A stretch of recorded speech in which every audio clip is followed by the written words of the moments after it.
Hey guys, Fred here, VE3FAL, Ontario Northwest Bushcrafter and Outdoors. I picked up a couple of rigs this week. They were from a Silent Key here in Thunder Bay. One of them is the Realistic DX 160. I had it working last night and playing. I do have to open it up, of course, clean it up, clean all the contacts, stuff like that.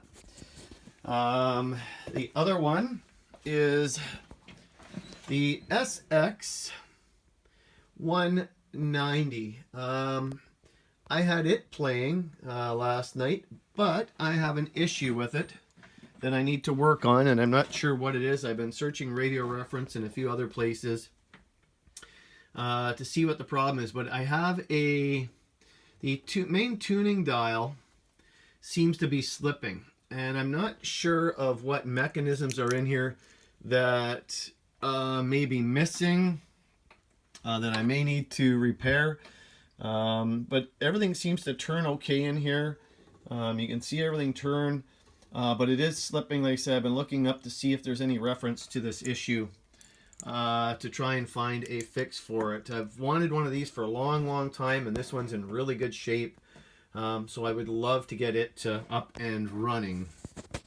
And the other radio I picked up a week or so ago, I know it's in a bad spot here. I don't have much room here in my radio room. This is the Helicrafters S 118.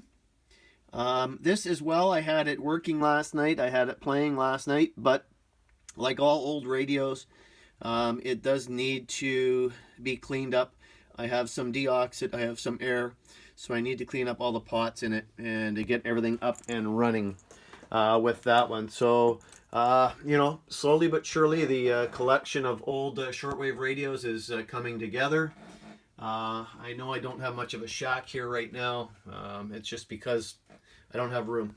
You know, our grandson was living here with us for a while, and this became his room, and everything came out.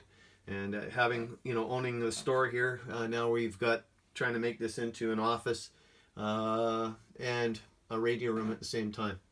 So anyway, I just want to show you guys my finds, and if anyone's had the issue with the slipping tuning knob here on the SX or the AX 190, either one, they're both the same radio. One was for amateur radio, the other's for shortwave. Let me know what you find, and maybe give me some hints on fixing this. Thanks for watching. This is Fred, VE3FAL, Ontario Northwest Bushcraft Outdoors. 7-3 guys.